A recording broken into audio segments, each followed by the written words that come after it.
Eu me pergunto quando Hollywood vai mudar de tom, e por tom eu realmente me refiro a tom de cor. Quando a gente vai deixar de ter esse cinema que mesmo blockbuster busca algo mais realista e cinzento, como é o cinema do Denis Villeneuve e do Christopher Nolan, e que mesmo em universos,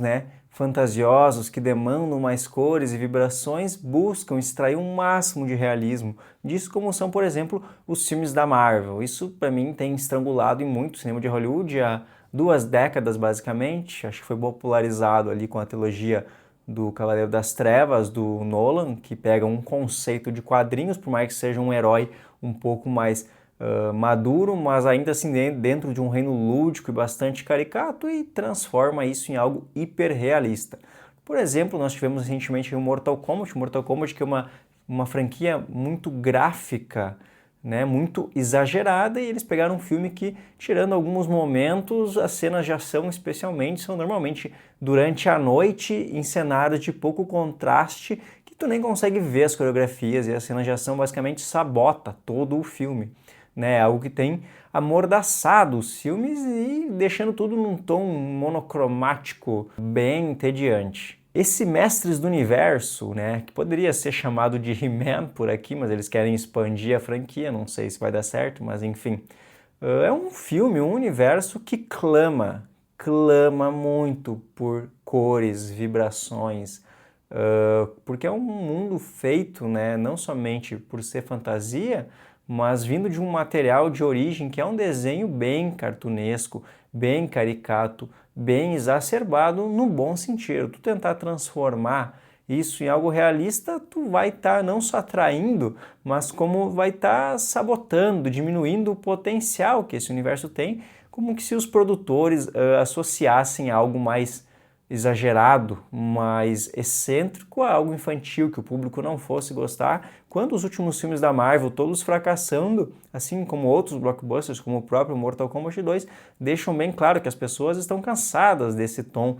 que parece fazer juntar, unir todos os filmes em um só reino, sem uma visão artística mais peculiar e mais flexível por parte dos realizadores. Mas voltando aqui, nós temos no Mestres do Universo um protagonista que ou ele está vestido de rosa, ou quando ele está transformado, ele está de tanguinha, bradindo uma espada, cavalgando um tigre falante de armadura. Como tu vai trazer isso para o realismo? Não precisa, ninguém quer. Para isso, a opção dos estúdios foi trazer o diretor Travis Knight, que é muito conhecido, já foi indicado 3 vezes ao Oscar para aqueles filmes de stop motion do estúdio Laika, como Kubo e as Cordas Mágicas, Missing Link, The Box Trolls. Mais recentemente para grandes estúdios, ele dirigiu Bumblebee, o spin-off da franquia Transformers, certamente o filme com mais coração e ingenuidade daquela franquia. Porém, aqui ele acerta em alguns conceitos junto com sua equipe de roteiristas. Ele pega esse papel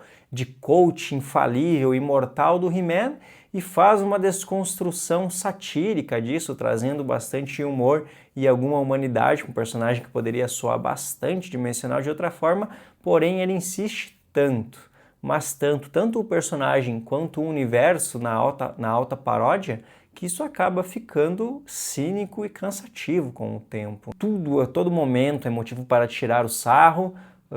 e ele segue o pior da cartilha da Marvel, especialmente a Marvel do Velho Testamento, que é aquela questão de que não importa se o momento pede um pouco de reflexão, um pouco de paciência, pede uma carga dramática maior para a gente assimilar o que aconteceu, o roteiro insiste em nos invadir e intrometer a narrativa com piadas e um humor muitas vezes infantilizado que descarrega e esvazia o peso da cena em si. E isso é a todo momento aqui nesse filme do He-Man. E a história dele tem uma carga dramática, bem considerável,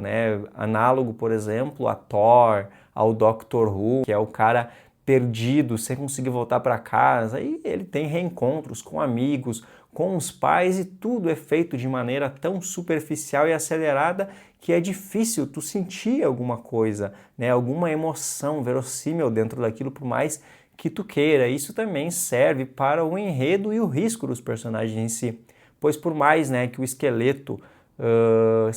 represente uma ameaça, em nenhum momento tu acaba sentindo que aqueles personagens estão em risco, em uma situação de urgência, justamente por esse excesso de humor. Parece, tudo bem, a gente sabe que é um filme e tudo mais, mas tu não sente nenhuma tensão em nenhum momento, tudo é com um excesso de leveza, e o diretor, porém, traz isso para o texto, mas não traz tanto para o visual do filme, apesar de Eternia ser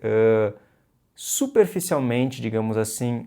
expressa e exibida no filme. Nós temos em alguns momentos visões aéreas, ela é colorida, ela é rodeada pelo mar, tem seres mágicos, mas o diretor não consegue fazer de Eternia de fato um cenário e um personagem, pois ele é muito focado somente nos personagens e em cenas mais fechadas, né? Não tem aquele plano aberto, um certo orgulho, uma delicadeza e uns detalhes do que seria, né, esse local. E isso acaba representando também dentro do filme. Para as cenas de ação, Night não tem muita experiência, e isso fica bem claro. Como ele acaba trazendo, evidentemente, o excesso de CGI, sem também descartar esses cenários mais escurecidos, né? Nós temos um reino fantástico, eterno, a gente tem pequenos vislumbres disso, mas no que realmente importa para a trama, ele acaba fechando demais os planos, as cenas, e elas são majoritariamente em locais desinteressantes, em locais escurecidos,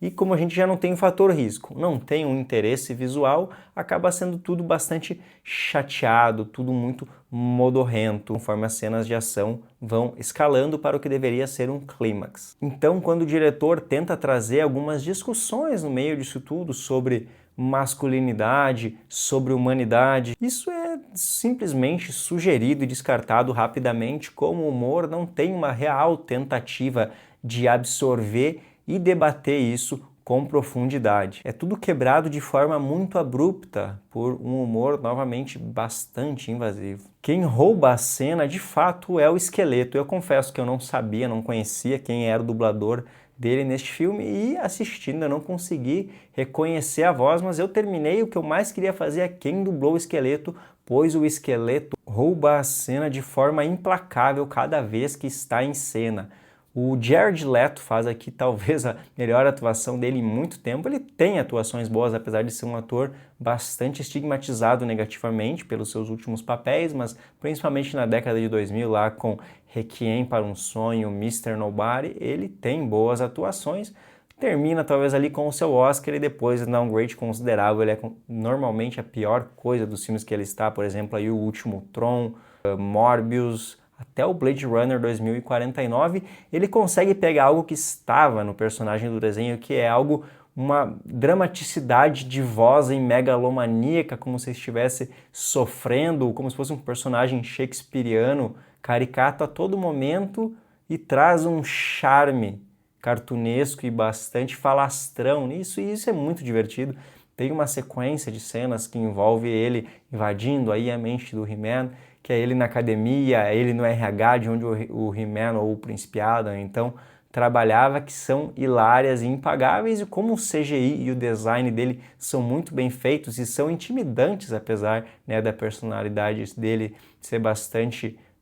excêntrica, funciona muito bem, muito mais que os outros personagens, e ele rouba a cena a todo instante. Com seus acessos de fúria, ele traz muito frescor e imprevisibilidade para a trama e consegue aí revitalizar ela em momentos que ele estava por muito tempo ausente, se tornam cansativos pela falta de inspiração nos outros arcos, como falei, o excesso de piadas que nos outros personagens não funciona tanto, cenas de ação que são normalmente desanimadoras e pouco, né, bonitas visualmente ou complexas na questão da coreografia. Ele acaba sendo um alento no filme que sugere fazer algo novo para no fim cair novamente no lugar comum. O filme tenta ser moderno, tenta ser inteligente, tenta ser espertinho, fazendo esse autorreconhecimento a todo instante do quão mirabolante e impossível é o seu desenho, o seu contexto, né? Tem inclusive uma cena em que o Adam está no encontro com a mulher e ele está lá animado, descrevendo como é as pessoas, como é o seu reino, e ela foge dele. Isso acaba sendo talvez divertido, essas sacadinhas no início, mas elas se tornam progressivamente exaustivas, né? Como se o próprio elenco, os personagens, o diretor, a produção não acreditassem no que elas estivessem fazendo e tivessem que a todo momento, eu estou fazendo isso, mas eu sei que é absurdo, olha, isso que eu estou fazendo eu sei que não faz sentido, e a gente acaba saindo no filme por causa disso. Quando o filme tenta fazer, então, trazer um tom mais sério, já é tarde demais pra gente crer, né? A gente olha para o He-Man, ele já parece um piadista, um cara sem exalar confiança.